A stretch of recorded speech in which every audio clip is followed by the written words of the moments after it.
नमस्कार दोस्तों, आज हम चर्चा करते हैं क्षत्रिय वंशावली अनुसार क्षत्रिय किसे कहा गया है। और आज क्षत्रिय की यदि उत्पत्ति की बात करें तो ब्राह्मण की जैसे उत्पत्ति ब्रह्म से है, उसी प्रकार क्षत्रिय की उत्पत्ति ऋषि आदित्य से बताई गई है। तत्पश्चात कार्य अनुसार भी क्षत्रिय हैं, जन्म अनुसार भी क्षत्रिय हैं और वंश अनुसार भी क्षत्रिय हैं।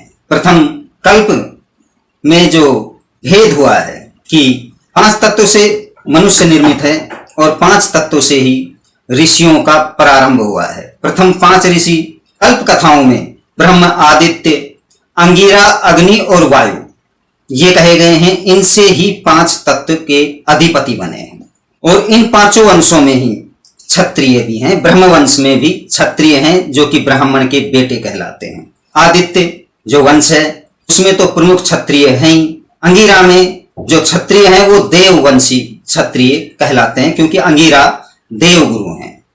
अग्नि में अग्निवंशी हैं और वायु में क्षीणता आने के कारण गौतम वंशी जिन्हें कहा जाता है वो क्षत्रिय इसमें आते हैं।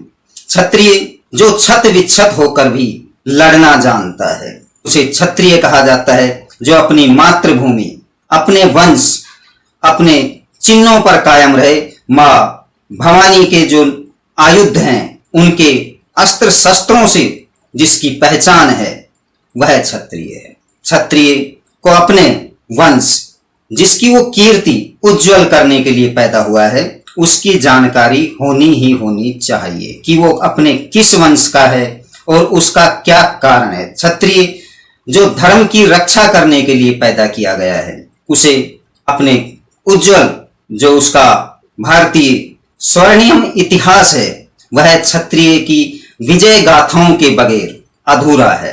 जहां क्षत्रिय वंशावली में क्षत्रियों के बखान मिलते हैं और सभी जो ब्राह्मण शास्त्र हैं उनमें क्षत्रियों के बगैर उनकी भी पूर्णता नहीं होती है।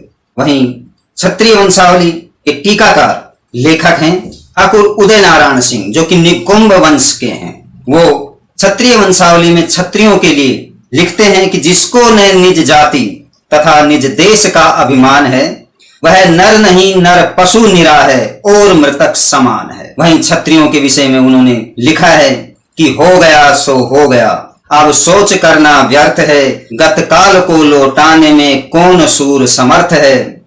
हम क्या थे और क्या हो गए और क्या होंगे अभी, आओ विचार करें आज मिलकर के सभी। जहां क्षत्रिय उसे कहा गया था जो हाथ पैर कट जाने के बाद भी लड़ता था, सर कटने के बाद भी जो विजय गाथाओं को लिखा है, अपने सर को जिसने काटकर स्वयं मां भवानी के चरणों में समर्पित कर दिया है। वहीं ऐसे ऐसे क्षत्रिय हुए हैं विशेष जिन्होंने अपने सर को काटकर महादेव को अर्पित कर दिया। क्या इनके नाम बता सकते हो? वो भी क्षत्रिय ही थे जिन्हें अपनी मातृभूमि, अपनी मातृ भवानी पर गर्व था और उनके ब्राह्मणों को उन क्षत्रियों पर सदा गर्व रहेगा।